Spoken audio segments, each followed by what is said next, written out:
Alors, on est avec la société Obstec. Alors, pour la petite anecdote, il se trouve que Vincent, en fait, était au même lycée que moi, il y a 20 ans, et qu'il avait créé le club d'astronomie du lycée, et qui m'avait permis aussi, moi, de faire mes premières observations avec le club des 2AD, dont il était adhérent avec ton père. Donc voilà, et on s'est retrouvés par hasard 20 ans plus tard sur le salon du RCE. Donc, tu es Vincent Suc. Voilà, ça me fait plaisir de te revoir Ben, moi aussi. 20 ans après. Donc, est-ce que tu peux nous présenter Obstec? Alors, Obstec, c'est une entreprise au Chili qui se situe dans le sud du désert Atacama, dans la vallée de Hurtado, où il s'avérait que moi je travaillais en université, je suis enseignant-chercheur, et mon associé Andrés, qui est professeur à l'université aussi. On avait des télescopes à Las Campanas avec un projet qui s'appelle HAT-SOUTH, dans lequel on cherchait des exoplanètes. Et on est arrivé à se rendre compte que pour avoir des petits télescopes robotiques utilisés complètement autonomes, c'était pas l'optimum d'être dans des grands observatoires, parce que il n'y a pas beaucoup de personnel dédié pour ce genre de choses-là. Et donc on a eu l'idée de créer un observatoire qui soit une structure professionnelle qui puisse héberger des télescopes pour projets scientifiques, mais aussi pour les amateurs. Et donc on a commencé le projet en 2012, on a passé 3 ans, 4 ans à chercher un terrain, et au bout de 4 ans on a trouvé un terrain qui était le terrain idéal, dans le sud du désert, et dans lequel on a acheté une montagne. On a mis une centrale solaire, on a fait venir Internet à haut débit, on a 1 giga symétrique sur site, et à partir de là on a pu faire des abris à toit roulant, on a pu faire venir des télescopes, qui soient des télescopes d'astronomes amateurs ou des télescopes professionnels. Alors, la deuxième anecdote, il se trouve que Will, donc, qui tient la chaîne avec moi, connaît ton compère, Jonathan. Jonathan, et il se trouve que c'est un ami d'enfance et qu'il était parti au Chili. Et quand on s'est rendu compte que lui était au Chili et que moi je connaissais quelqu'un qui était au Chili, on s'est dit, est-ce que c'est possible et probable qu'ils se connaissent? Ben oui, et en fait vous avez monté Obstec.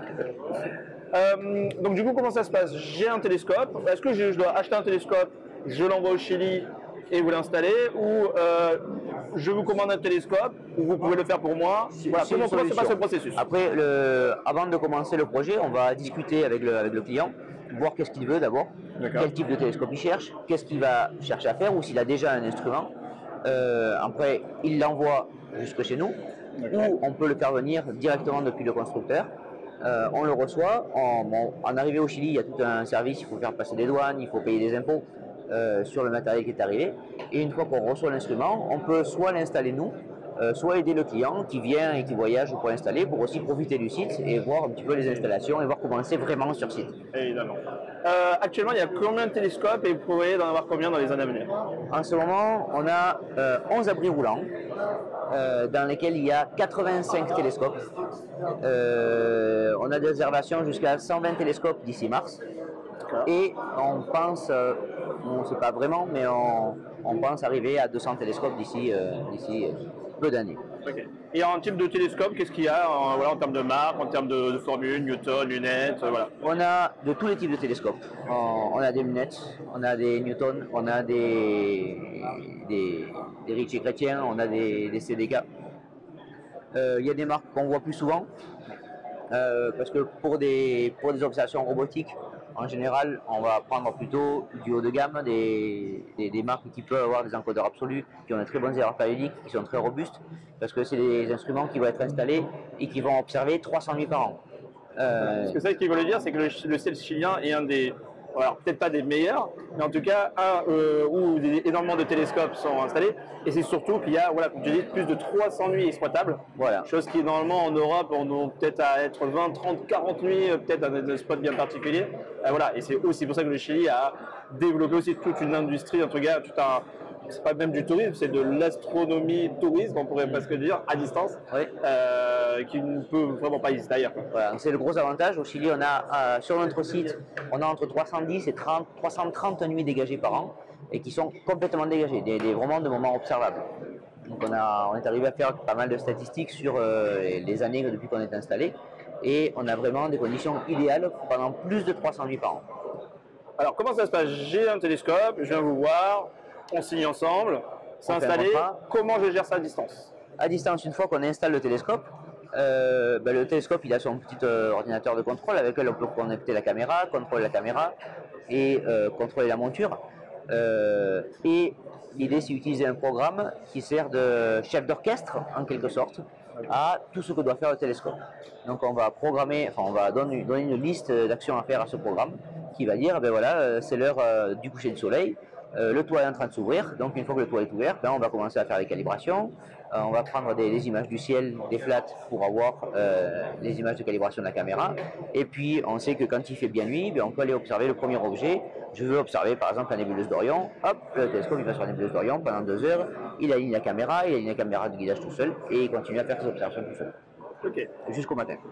Et sinon, en termes de tarifs, quel est-il? Voilà, est-ce qu'il y a différentes formules? Est-ce qu'il y a des options? Voilà, comment ça se passe exactement? En termes de tarifs, on a 2 formules.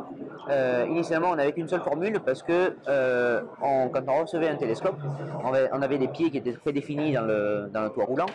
Et si on recevait un petit télescope ou un grand télescope, ça utilisait un pied complet.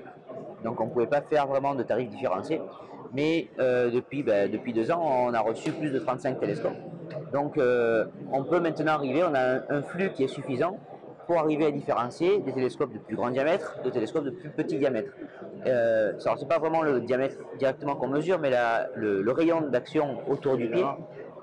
Donc un télescope qui va utiliser moins d'1 mètre de diamètre de rayon autour de son pied, ou de 60 cm de rayon autour de son pied, on va les considérer comme un petit télescope, et un plus grand il va utiliser comme un grand télescope. Donc jusqu'à 60 cm, on fait payer 9 500 € par an.